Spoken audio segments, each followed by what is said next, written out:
Welcome back. In Genesis chapter 11, a bunch of people were working together to build a city, and in that city they were building a really tall tower which was supposed to extend all the way into heaven, which in the native tongue is sky, which according to earlier chapters is the place between waters, where there's also like the sun and stars and shit. Anyway, God saw these people working together, and basically he decided, wow, when these people work together, they're capable of anything. And this scared the shit out of them, so he scattered them. This scared the shit out of him, and he scattered them all over the place and made it so that they all spoke different languages, thus making it a lot harder for them all to work together. Which brings us now to Genesis chapter 12. The Lord had said to Abram, "Leave your native country, your relatives, and your father's family, and go to the land that I will show you. I will make you into a great nation. I will bless you and make you famous, and you will be a blessing to others. I will bless those who bless you and curse those who treat you with contempt. All the families on earth will be blessed through you." So, once again, the Lord has decided to favor one guy over a whole shitload of other guys. So Abram departed as the Lord had instructed, and Lot went with him. Abram was 75 years old when he left Haran. He took his wife Sarai, his nephew Lot, and all his wealth, his livestock, and all the people he had taken into his household at Haran, and headed for the land of Canaan.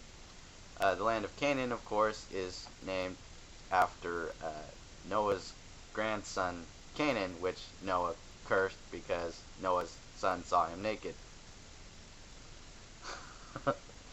When they arrived in Canaan, Abram traveled through the land as far as Shechem. There he set up camp beside the oak of Moreh. At that time the area was inhabited by Canaanites, the descendants of Canaan. Then the Lord appeared to Abram and said, "I will give this land to your descendants." And Abram built an altar there and dedicated it to the Lord, who had appeared to him. After that, Abram traveled south and set up camp in the hill country, with Bethel to the west and Ai to the east. There he built another altar and dedicated it to the Lord, and he worshipped the Lord. Then Abram continued traveling south by stages toward Negev. So, basically, the Lord's having Abram go around building altars in strange places, which I think this is the kind of thing that nowadays, if you do this, people get really pissed off and start wars over. At that time, a severe famine struck the land of Canaan, forcing Abram to go down to Egypt, where he lived as a foreigner. As he was approaching the border of Egypt, Abram said to his wife Sarai, "Look, you are a very beautiful woman. When the Egyptians see you, they will say that this is his wife. Let's kill him. Then we can have her.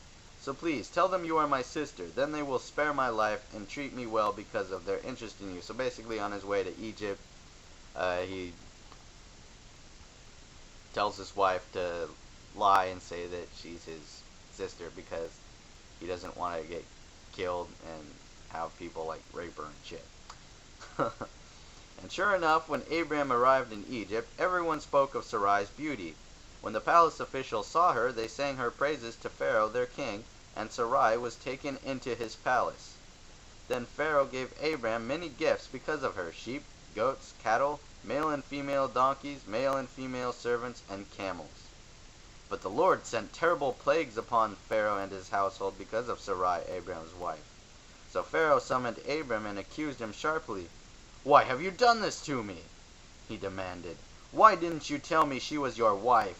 Why did you say, 'She is my sister,' and allow me to take her as my wife? Now then, here is your wife. Take her and get out of here." Pharaoh ordered some of his men to escort them, and he sent Abram out of the country along with his wife and all his possessions. Interesting, all that happened in that one chapter. Now, yeah, so I guess because